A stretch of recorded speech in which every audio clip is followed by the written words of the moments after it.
মমতা ব্যানার্জিকে আমরা চাইছি না। মমতা ব্যানার্জি বলছে আমি আছি আপনাদের সঙ্গে। আমি এটাও বলে গেলাম ভবিষ্যৎবাণী, আগামী দিনে মমতা ব্যানার্জিকে এই বাংলায় কংগ্রেসের পা ধরতে হবে। আমরা যখন ওয়াকফ সম্পত্তি আইনের বিরুদ্ধে লড়াই করতে যাচ্ছি তখন আমাদেরকে বলা হচ্ছে দিল্লি গিয়ে লড়াই করো, এখানে কিছু হবে না, এই অপমান আমাদেরকে করা হচ্ছে কেন? দিদি মোদি উভয়ের লক্ষ্য একই, ধর্মীয় বিভাজন, বাকি মৌলিক সমস্যা নিয়ে কোনো আলোচনা নেই। এত উন্নয়ন, এত উন্নয়ন, এত উন্নয়ন। তাহলে এই বহরমপুর মিউনিসিপ্যালিটির পক্ষ থেকে প্রতিদিন যাদের নামে লক্ষ্মীর ভাণ্ডার আছে তাদেরকে ফোন এবং থ্রেট দেওয়া হচ্ছে কেন? বিজেপি কার কথায় আসবে না আসবে সেটা বিজেপি জানে, আমার নেতা কার কথা আসবে সেটা আমি জানি। আমরা রাহুল গান্ধীকে আবার আসতে বলেছি, রাহুল গান্ধী আবার এসেছে আমাদের কোথাও ইমরান আজকে আসছে, কালকে আজহারউদ্দিন এসেছিল। আমাদের মতো করে আমরা যেখানে যার নেতা দরকার আমাদের নেতা আছে। এবার অন্য পার্টির নেতা তাদের নায়ক গায়ক তারা কোথায় কে আসবে না তার তো ঠিকানি আমি বসে নাই। দাদা, আজকে প্রধানমন্ত্রী এই মহিলা বিল নিয়ে বলেছেন কংগ্রেসের সঙ্গে তৃণমূলের গভীর চক্রান্ত সামিল হয়ে বাংলার মা বোনেদের অধিকার রক্ষার দাবি ভণ্ডুল করে দিল। মোদি বারবার চেয়েছিল যাতে বাংলার মেয়েরা বেশি করে এমপি হয়, এমএলএ হয়, তারা যাতে জাতীয় স্তরে উঠে আসতে পারে। তুমি এই কংগ্রেস আর তৃণমূল এটা চাইনি, মোদি বলেছিলেন।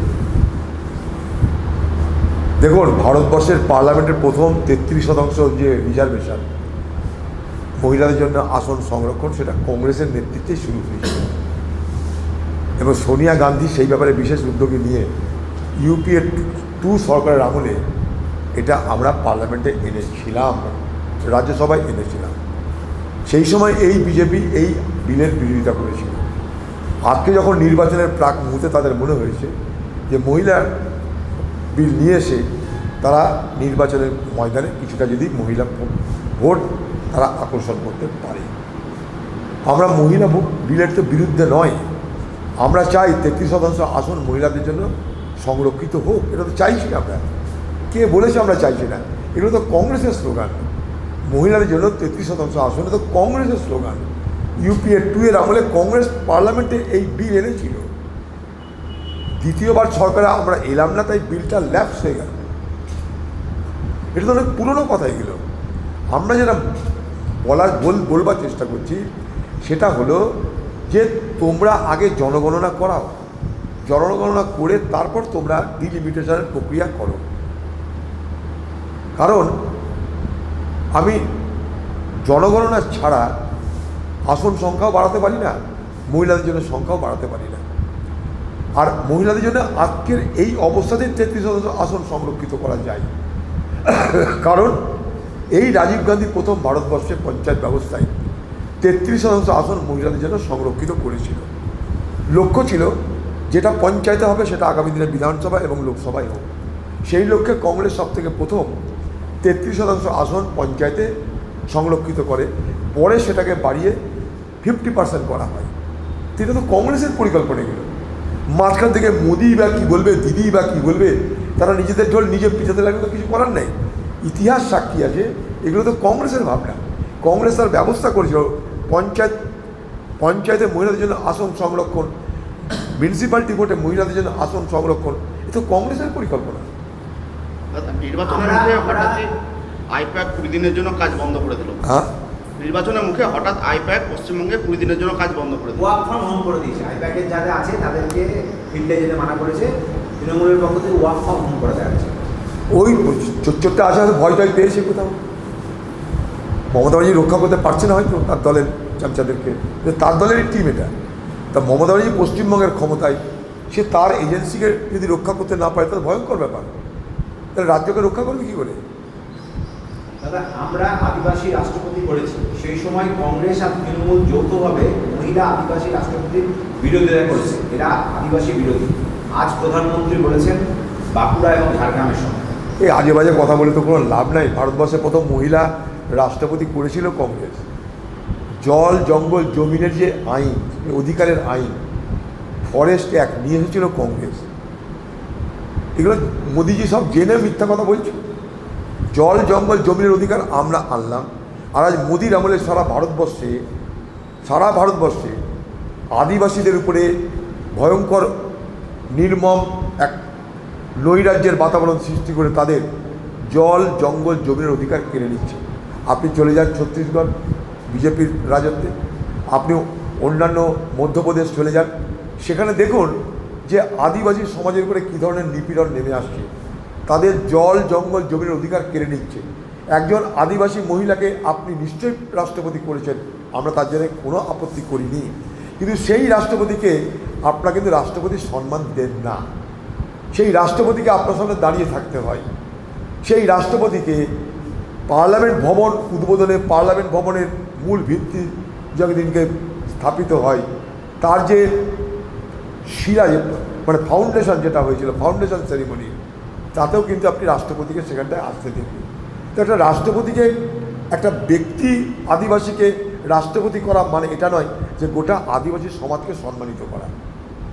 আদিবাসী সমাজ আপনাদের দ্বারা সম্মানিত নয়। প্রধানমন্ত্রী আজকে বলেছে যে 23 তারিখের আগে যারা গুন্ডা এবং সিন্ডিকেটার যারা আছে তারা আত্মসমর্পণ করুন, কারণ 4 তারিখের পর কেউ বাঁচবে না। বাংলার বাঘ হচ্ছে বাংলার জনতা।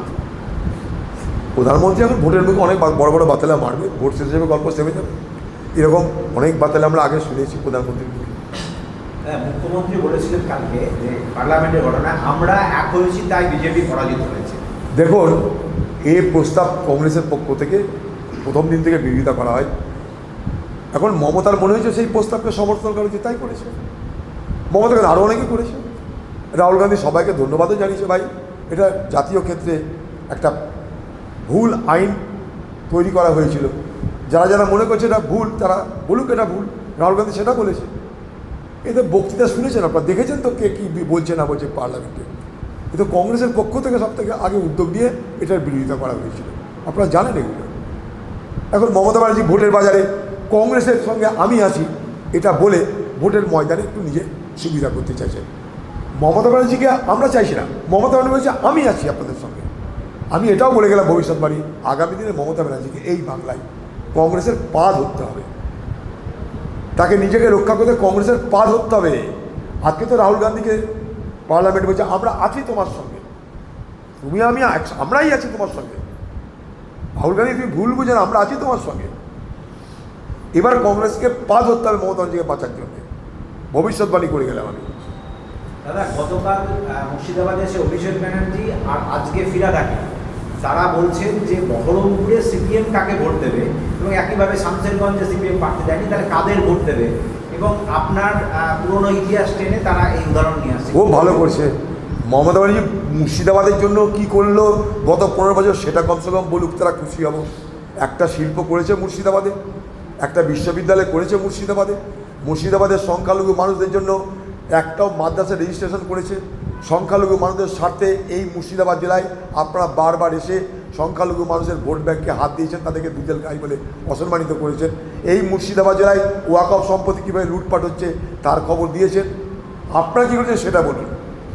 গত 15 বছরে এই মুর্শিদাবাদ জেলায় এই যে আসছে কোথাকার ফিরহাদ, কোথাকার ওই খোকাবাবু, তারা মুর্শিদাবাদ জেলায় কী করেছে বলুন।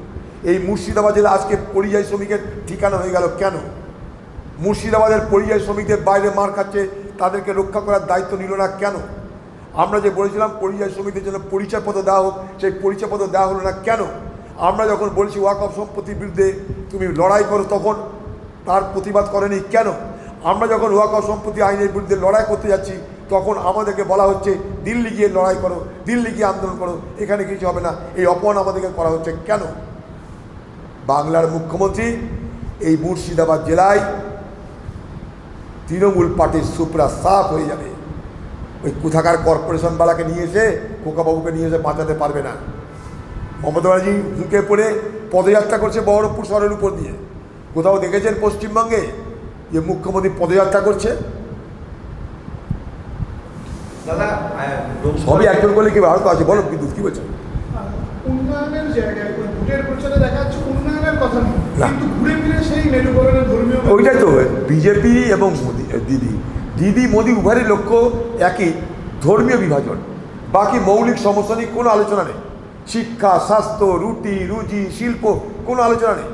হাসপাতালের অবস্থা দেখুন, দিদি যে এলো একবার হাসপাতালে ঘুরে যেতে পারতো, একবার ইউনিভার্সিটি দেখে যেতে পারতো। কি ইউনিভার্সিটি বানিয়েছে গঙ্গাধারে? ইট কাঠ বালি পাথর সব কৃষ্ণনাথ কলেজে নাম দিদি দিচ্ছে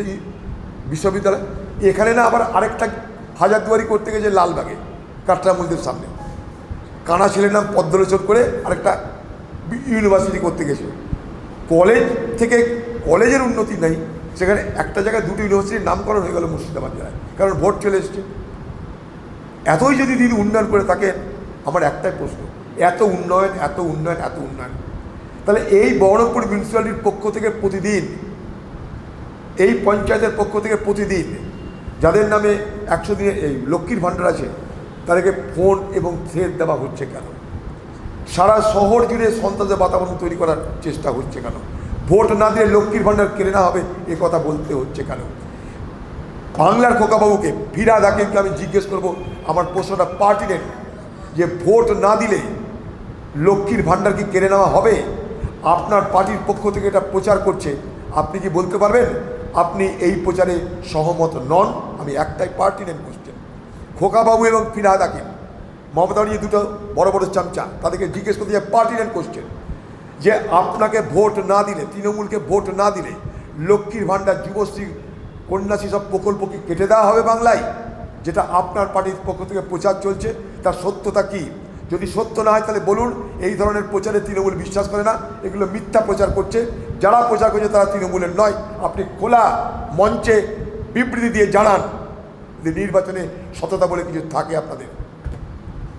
সিপিএম বা কংগ্রেসের লোকজন যদি আমাদের কর্মীদের মারে, তাহলে আপনারা মারবেন না, আমাকে ফোন করবেন বা হোয়াটসঅ্যাপ মেসেজ করবেন, আমি গিয়ে এমন মারবো, ওর পেছনের চামড়া ছাড়িয়ে ডুবডুবি তৈরি করে ওর বাড়ির সামনে বাজিয়ে আসবো। কালকে প্রকাশ্য সভায় এই মন্তব্য করেছেন ডোমকলের তৃণমূল প্রার্থী IPS হুমায়ুন কবির। আরে ও তো একটা ক্রিমিনাল একটা। এই মুর্শিদাবাদ জেলায় যখন এসপি ছিল, এ তো আমাদের এখানকার শয়ে শয়ে ছেলেকে মাদক পাচারকে যে আসামি করেছিল এবং আমাকে খুন করার চক্রান্ত করেছিল। তো অনেক আগে কথা বলেছিল, আমাকে খুন করতে জেলখানার মধ্যে সমস্ত ক্রিমিনালদের নিয়ে বহু সিটিং করেছে। সে নিজে একটা খুব অপরাধী লোক। সে এর আগে তৃণমূলের টিকিট পাওয়ার সম্ভাবনা ছিল না বলে আমাদের সঙ্গে যোগাযোগ করেছিল রানীনগরের টিকিট নেবে বলে। তাও বলে রাখি, রানীনগরে কংগ্রেসের টিকিট নেবে বলে আমাকে যে প্রস্তাব পাঠিয়েছিল, সেই প্রস্তাব আমি তৎক্ষণাৎ নাকচ করে দিই। আমি বলেছিলাম লোক আমাদের অনেক আছে, ওর মতন কুলাঙ্গারকে নেওয়ার আমাদের দরকার নেই। বলে রাখি আপনার তৃণমূলের সেই ক্যান্ডিডেটকে জিজ্ঞেস করবেন, রায়নগরে MLA টিকিট কংগ্রেসের পক্ষ থেকে নেওয়ার জন্য দরবার করেছিল আমার কাছে, তৎক্ষণাৎ নাকচ করে দিয়েছিলাম। কে কার ডুগডুগি বাজাবে সময় আসবে, বোঝা যাবে। কালকে তৃণমূল লাত মারলে পরশু আবার কার পায়ে গিয়ে পড়বে তার কোনো ঠিক আছে? দাদা লাস্ট প্রশ্ন চলো। একটা আমার প্রশ্ন নেই। অভিষেক বন্দ্যোপাধ্যায় কালকে বললেন, যদি অধীর চৌধুরী, হুমায়ুন কবির, নওশাদ সিদ্দিকীরা সত্যি কেন্দ্রের বিরোধিতা করতে চান, তাহলে স্বরাষ্ট্র মন্ত্রকের দেওয়া সিকিউরিটি কেন প্রত্যাহার করছেন না? কেন পশ্চিমবঙ্গ সরকার তো মমতা বন্দ্যোপাধ্যায়কে সিকিউরিটি দিতে পারেন, ওনাদের কেন পারবেন না? তা পশ্চিমবঙ্গ সরকার আমায় কেন সিকিউরিটি দিচ্ছে? আমি কি চেয়েছি? অনেক যা জবাব দেওয়া হয়ে গেছে। আপনি নিচে যান, পশ্চিমবঙ্গ সরকারের সিকিউরিটি নিচে দেখে আসুন। আমাকে যে গাড়িটা দেয় আমাকে এসকর্টে, সেটা পশ্চিমবঙ্গ সরকারের গাড়ি, সেটা তো দেখাবেন না।